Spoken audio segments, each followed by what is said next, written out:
الشيطان الرجيم بسم الله الرحمن الرحيم وشجرة تخرج من طور سيناء تنبت بالدهن وصبغ للآكلين وإن لكم في الأنعام لعبرة نسقيكم مما في بطونها ولكم فيها منافع كثيرة ومنها تأكلون وعليها وعلى الفلك تحملون۔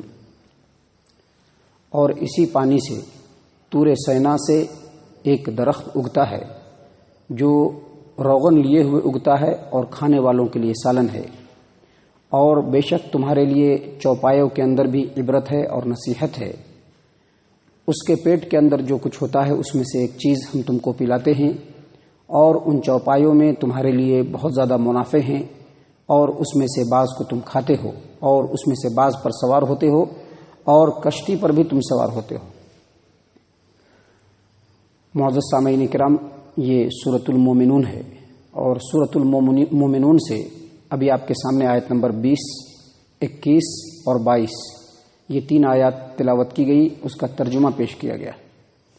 معزز سامعین کرام، پچھلے 2 آیات کے اندر جو کل آپ کے سامنے تلاوت کیے گئے، ان آیات میں اللہ تبارک و تعالی نے واضح طور پر بتلایا کہ ہم آسمان سے پانی کو نازل کرتے ہیں، اور اس قدر ہم نے آسمان سے پانی نازل کیا ہے جو قیامت تک کے آنے والے تمام مخلوقات کے لیے کافی ہے۔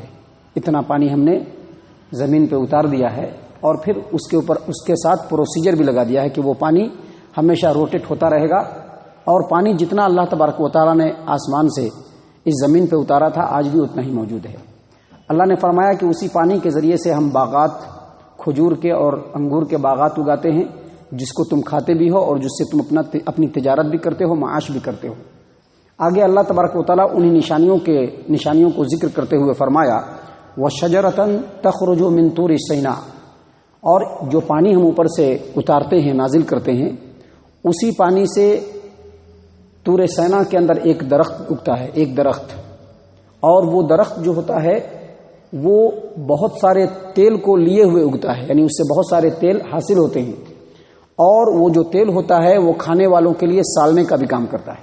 یہاں پر جو درخت ہے، اس درخت سے مراد زیتون ہے، جیسا کہ اللہ تبارک و تعالی سورۃ النحل آیت نمبر 11 میں فرماتے ہیں وَيُنبِتُ لَكُم بِهِ الزَّرْعَ وَالزَّيْتُونَ وَالنَّخِيلَ وَالْأَعْنَابَ وَمِن كُلِّ الثَّمَرَاتِ، آسمان سے جو پانی ہم برساتے ہیں اسی پانی سے ہم کھیتیوں کو بھی اگاتے ہیں، زیتون کو بھی اگاتے ہیں، کھجور کے باغات کو بھی اگاتے ہیں، اور بہت سارے پھل کو بھی اگاتے ہیں۔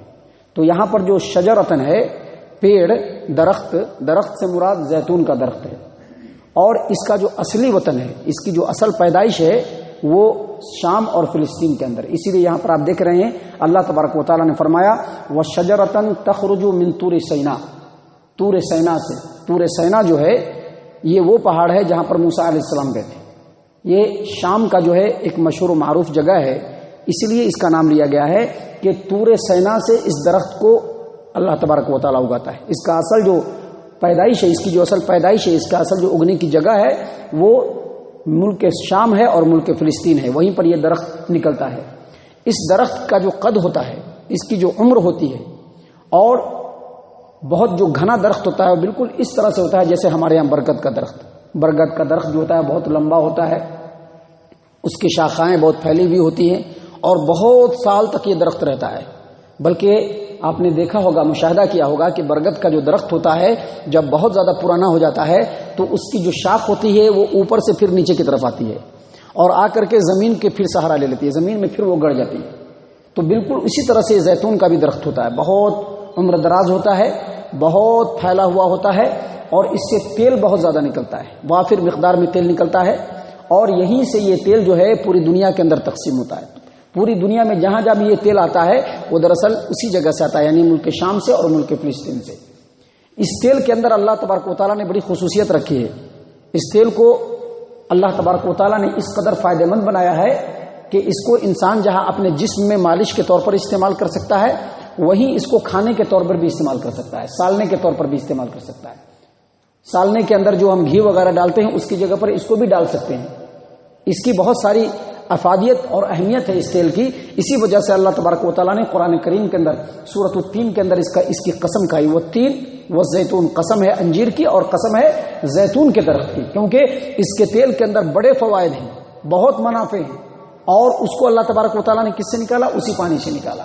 اسی لیے اللہ تبارک و تعالیٰ نے یہاں پر فرمایا وَشَجَرَةً تَخْرُجُ مِن طُورِ سَيْنَاءَ تَنبُتُ بِالدُّهْنِ وَصِبْغٍ لِلْعَاقِلِينَ، اور اسی پانی سے ہم درخت اگاتے ہیں جو طور سینا سے اگتا ہے اور بہت سارے روغن کو لیے ہوئے اگتا ہے، وَصِبْغٍ لِلْعَاقِلِينَ، اور کھانے والوں کے لیے یہ سالنے کا کام دیتا ہے.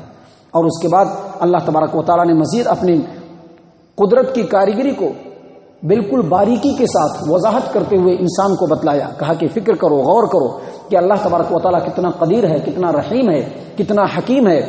اللہ تبارک و تعالیٰ فرماتے ہیں وَإِنَّ لَكُمْ فِي الْأَنْعَامِ لَعِبْرَةً، اور یہ جو چوپائے جانور ہیں، چوپائے جانور گائے، بیل، بکرے، بھینس، بھیڑ، یہ جو چیزیں جو چوپائے جانور ہیں، اللہ نے فرمایا کہ اس کے اندر بھی تمہارے لیے جو ہے بڑی عبرت ہے، بہت نصیحت ہے.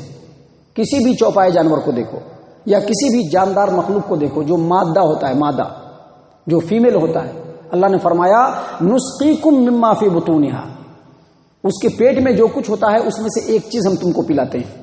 نسقیکم مما فی بطونہا، چوپائے جانوروں کے پیٹ میں جو کچھ بھی ہوتا ہے اس میں سے ایک چیز ہم تم کو پلاتے ہیں. کیا مطلب؟ دودھ پلاتے ہیں. کیسے دودھ بنتا ہے؟ ذرا دودھ کے بننے کے پروسیجر پر آپ غور کیجئے.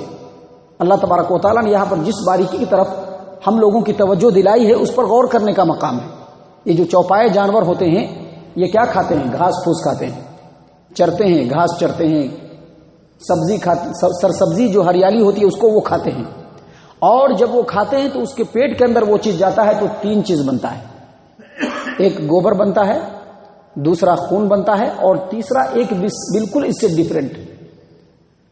گوبر اور خون جو ہوتا ہے یہ بالکل بیکار اور نجس ہے، اس کی کوئی ضرورت نہیں انسان کو.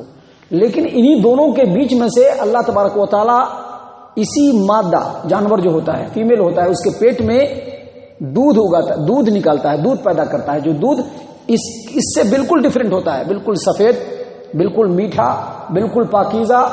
اور اللہ نے اس کے اندر اتنا مطلب فائدہ ڈالا ہے، اتنی کوالٹی ڈالی ہے کہ اس کو پینے سے جہاں پیاس بجھ جاتی ہے وہیں بھوک بھی مٹ جاتا ہے.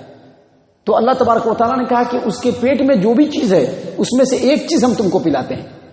اور پھر اس میں اللہ کی اور کاریگری دیکھیے، اللہ کا اور کرشمہ دیکھیے، اللہ کی اور قدرت دیکھیے کہ یہ جو دودھ بنتا ہے اللہ تبارک و تعالیٰ نے ہر فیمیل، ہر مادہ جانور یا مادہ جاندار کے جسم میں ایک مشین ڈال دیا ہے جو مشین دودھ تیار کرتا ہے. اور یہ مشین ہر وقت نہیں چلتا ہے. یہ نہیں کہ عورت جب تک ہے تب تک، یا کوئی فیمیل جانور ہے جب تک ہے تب تک اس کا یہ مشین چلتا رہتا ہے اور دودھ تیار ہوتا رہتا ہے. نہیں، جب مادہ جو ہے جب حاملہ ہوگی، جب اس کو حمل ٹھہرے گا تبھی دودھ بنے گا، وگرنہ دودھ نہیں بنے گا. یہ بھی اللہ تبارک و تعالیٰ کی بہت بڑی کاریگری ہے کہ جب وہ حمل اس کو قرار پائے گا، جب وہ پیٹ سے ہوگی مادہ، تو اللہ تبارک و تعالیٰ نے اس مشین کو حکم دے رکھا ہے کہ تب تم دودھ بناؤ. اور فوراً نہیں بنے گا، بلکہ جب حمل قرار پائے گا تب سے لے کر کے وہ پروسیجر میں آ جائے گا. اور جیسے ہی بچہ پیدا ہوگا ویسے ہی پستان کے اندر جو ہے دودھ اتر جائے گا، تھن کے اندر دودھ اتر جائے گا. اس سے پہلے نہیں اترے گا.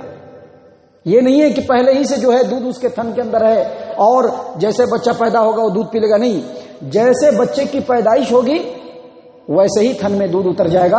اور تھن میں دودھ اترے گا تو بچہ پیدا ہوگا، فوراً اس کی طرف لپکے گا اور وہ چیز پیے گا جو اس کے لیے غذا کا کام دے گا.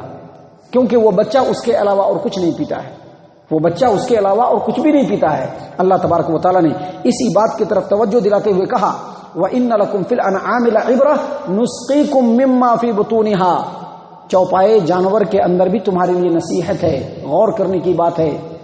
اس کے پیٹ سے اللہ تبارک و تعالیٰ ایک ایسی چیز کو پلاتا ہے جس کو ہم دودھ کہتے ہیں.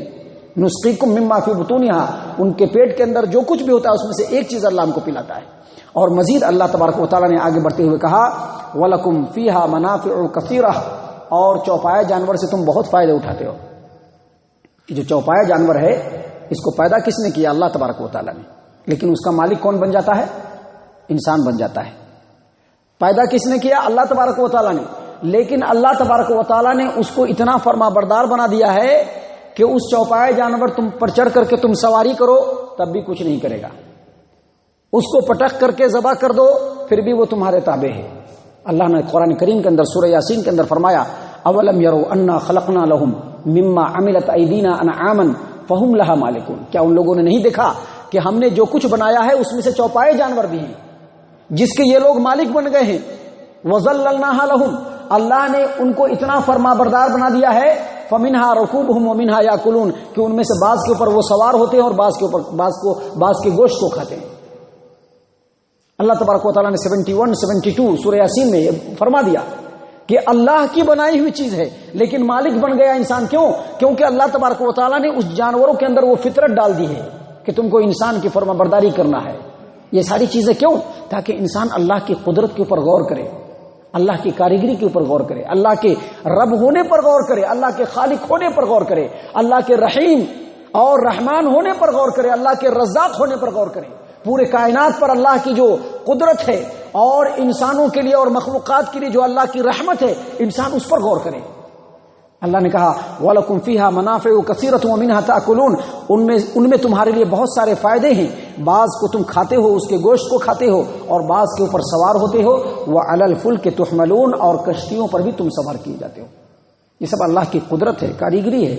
ان تمام چیزوں پر غور کرو، اللہ تبارک و تعالیٰ کے رب ہونے کو اور معبود ہونے کو تسلیم کرو اور سر کو ادھر ادھر جھکانے کے بجائے رب کے سامنے جھکا لو۔ اللہ تبارک و تعالی ہم تمام کو ان آیات کے اوپر غور و فکر اور تدبر کرنے کی توفیق عنایت فرمائے، رب کی ربوبیت کو اور اس کی خالقیت کو پہچان لینے کی توفیق عنایت فرمائے۔